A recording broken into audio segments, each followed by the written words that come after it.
بسم الله الرحمن الرحیم. ملګرو په سوشل میډیا باندې اسماء اخلاص او خاکسار د هغې کوم ویډیو چې راځي خلک وایي آیا د دې خپل منځ کې واده کېدو والا دی داسې خبرې کوي، خو د ټول نه مخکې راځو دا یو شعر تاسو واورئ په دې باندې چې بیا کم کمنټ شوي دي هغه زه هم تاسو ته ښیم چې خلک په هغې کې دې ورته څه وایي. نو پیله راځئ دا شعر واورئ. یو دی د خپل نصیب کمی و بل دی زه په نصیب کم و ختمه.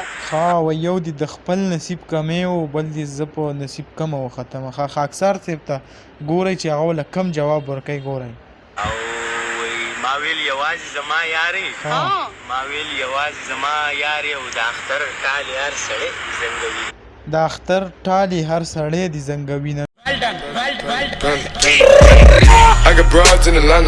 نو اوس ګورئ چې که زمونږ کوم پښتانه ورونه چې دي هغه څه وایي.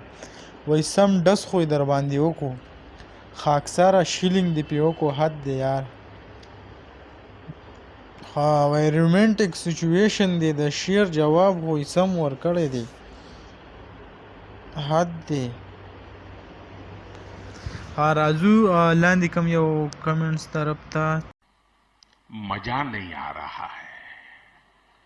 سیکنډ لاین خو یې درته ډېر په سوچ کړی دی. سیکنډ لاین ته مطلب دا کم شعر چې ورته ویلو وایي چې د اختر ټالې هر سړی دې زنګوي. نو خلکو چې کم دی په هغې باندې بلا شی کمنټسونه کړي چې آیا اسماء اخلاص ته چې کم دی چې کم خاکسار دی هغه ورته داسې شعر ویل. زه خیر راځو بل شعر طرف ته چې په هغه شعر کې څه ویلی شوي دي او بیا خلک په هغې باندې څه وایي. کاشفه ته ډالۍ. ښه اوس راځو د دې کم کمنټس چې دي په دې چې کم خلکو خپل رای پیش کړی ده نو هغه هم تاسو ګورئ چې آیا خلک چې دی هغه په دې باندې څه وایي. نو هغه هم تاسو چې کم دی په سکرین باندې هغه کتی شي. رکو جرا صبر کرو. ها یو لیکي ابراهیم افریدي لیکلي دي لکه چې اوس په کاشف ځان ته سافټویر اپډیټ کې شاباش بیٹا. نور تاسو هغه پوهیږئ چې دا څه ویل غواړي.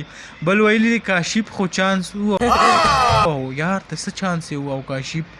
ها یار که تاسو هغه ګورئ د یو څو ورځونه په سوشل میډیا خاص کر د اسماء اخلاص چې کوم ټیک ټاک اکاونټ دی په هغې باندې د خاکسار او د هغې یو څو ویډیو چې کوم دی هغه راځي بیا چې کوم دی خلک په هغې باندې وایي چې د دیو ترمنځ داسې ملاقاتونه کیږي او د دیو د واده یې ول هم بیا جوړ کړی دی واده یې ول هم کړی دی خلکو. هغه تاسو په سکرین هم کتی شئ داسې انټرویو په ځای کې ناست دي نو د هغې نه بیا خلکو ډېر غلط مطلبونه اخیستي دي او څوک په یو قسمه ویډیو جوړوي او څوک په بله قسمه. نو داسې څه نشته عام چې کوم دی دواړه هغه په اسلامیه کالج کې دي داسې د واده ماده او دا قیسې هغه پکې نشته. نو دغه یو څو خبرې وي هغه هم تاسو سره کولې د اسماء اخلاص او د خاکسار باره کې کوم چې د یو کالج هغه سټوډنټان دي نو د هغې باره کې چې کوم دی دغه خبرې وي یو ځای کې میلاو شي ناسې شعرونه میرونه یو بل ته ډالۍ کړي. نور په دې کې داسې څه نشته لکه کوم چې خلکو جوړ کړي دي او کوم پې خلک خبرې کوي.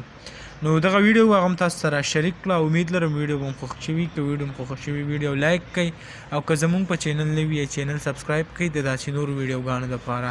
انشاءالله په بله ویډیو کې به میلاویږو. د نن دپاره دا کافي وه. د لوی الله په امان.